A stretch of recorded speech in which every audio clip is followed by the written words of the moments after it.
بسم اللہ الرحمن الرحیم۔ ناظرین کرام، کسی نے بے نظیر انکم سپورٹ کے نام پر عورتوں کو بڑے بازار میں کھڑا کر کے عزت نفس کی تذلیل کی۔ کسی نے لنگر خانے بنا کر مفت دسترخوان پر بٹھا کر عزت نفس کو چپا کیا۔ ان سب نے عورتوں کو گھریلو دستکاری کیوں نہ بنا کر دی کہ اپنے ہاتھ سے کماؤ۔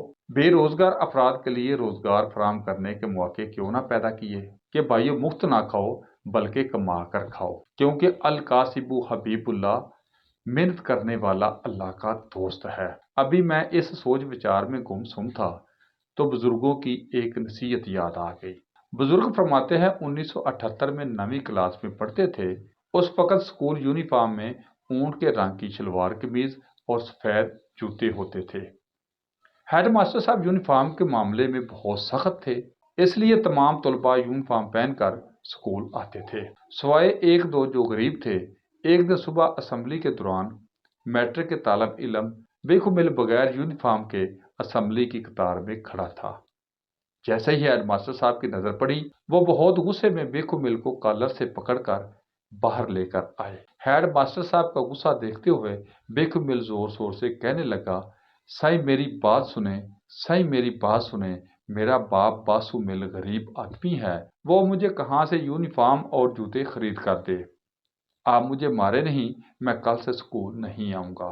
ہیڈ ماسٹر غلام حیدر کھوکھر صاحب نے اسے چھوڑ دیا اور سٹیج پر چڑھ کر تمام طلباء سے مخاطب ہو کر کہا، اسمبلی کے بعد بے مل ایک ایک کلاس میں آئے گا، آج جو آپ کو خرچی ملی ہے وہ آپ بے مل کو دے دینا تاکہ وہ یونیفارم خرید سکے۔ فرماتے ہیں میرے پاس صرف 8 آنے تھے جو حسب معمول جیب خرچ ملتا تھا، سوچا آج کے دن سموسہ نہیں کھاؤں گا، وہ میں بے مل کو دے دوں گا۔ کلاس میں ابھی بیٹھے ہی تھے کہ کلاس کے ٹیچر استاد فقیر محمد حسبانی کلاس میں آ گئے۔ تھوڑی دیر کے بعد بے مل بھی استاد سے اجازت لے کر کلاس میں داخل ہوا۔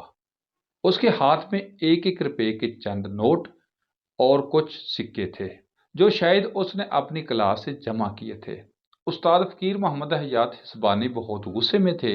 ہم سب کو منع کیا کہ کوئی بھی اس کو پیسے نہیں دے گا، اور بے مل کی جانب سے دیکھتے ہوئے غصے میں کہا، شرم نہیں آتی جو تم بھیک مانگتے پھرتے ہو؟ کیا غربت کی آڑ میں ساری زندگی بھیک ہی مانگتے پھرو گے؟ واپس اپنی کلاس میں جاؤ، جن جن سے پیسے لیے ہیں ان سب کو واپس کر کے آؤ، میں تمہیں نئی یونیفارم لے کر دوں گا۔ بے مل استاد کے کہنے پر واپس اپنی کلاس میں گیا اور سب کو ان کے پیسے واپس کر کے آ گیا۔ استاد فقیر محمد حیات حسبانی نے پوچھا کہ شام کے وقت کون سا کام کر سکتے ہو؟ بے مل نے جواب دیا کہ میرا باپ موچی ہے، میں بوٹ پالش کرنا اور جوتوں کی مرمت کرنے کا کام کر سکتا ہوں، مگر میرے پاس سامان خریدنے کے پیسے نہیں ہے۔ استاد نے پوچھا سامان خریدنے کی کتنے پیسے چاہیے؟ بے مل نے کہا ایک لکڑی کی پیٹی، چند برش اور پالش وغیرہ سب کو ملا کر کوئی 150 روپے کے قریب چاہیے، ان میں سب سامان آ جائے گا۔ استاد نے اپنی جیب میں ہاتھ ڈالا اور اسے 150 روپے گن کر دیے۔ یہ ادھار ہے، تم روز کے 1 روپے کے حساب سے 7 روپے ہفتے میں مجھے واپس کرنا۔ اس کے بعد مجھ سے کاپی مانگی اور اس کے 3 کورے صفحات پھاڑ کر نکال لیے، ان پر کچھ لکھ کر تینوں چٹھیاں بے مل کو دیتے ہوئے کہا، ایک چٹھی رشید پنجابی کو دینا، وہ تمہیں کپڑے دے گا اور تم نے 1 روپیہ روزانہ کے حساب سے اس کا قرض واپس کرنا ہے، اور دوسری چٹھی خالق منگی کو دینا، وہ تمہیں نئے جوتے دے گا، اسے بھی 1 روپیہ روز کے حساب سے واپس قرضہ کرنا ہے، اور یہ تیسری چٹھی یوسف درزی کو دینا، وہ تمہیں یونیفارم سی کر دے گا، اسے بھی 1 روپیہ روز کے حساب سے قرضہ واپس کرنا ہے۔ اب 4 روپے قرضہ اتارنے کے لیے تمہیں اتنا کمانا ہوگا تاکہ تم قرضہ چکا سکو، اس کے بعد تمہیں اپنی محنت کے ذریعے آگے بڑھنا ہے۔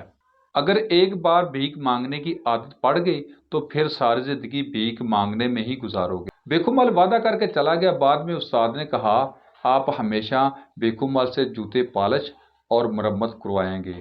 وقت تیزی سے گزر گیا، 22 سال پلک جھپکتے ہی گزر گئے۔ 1999 میں ہائی سکول کرونڈی میں 10ویں کلاس کے طالب علموں کی الوداعی پارٹی تھی۔ استادوں کے ساتھ شہر کے معززین کو بھی دعوت تھی۔ شہر کی ایک بڑی فیکٹری کے معزز جنرل مینیجر بے مل کو تقریر کرنے کی دعوت دی گئی۔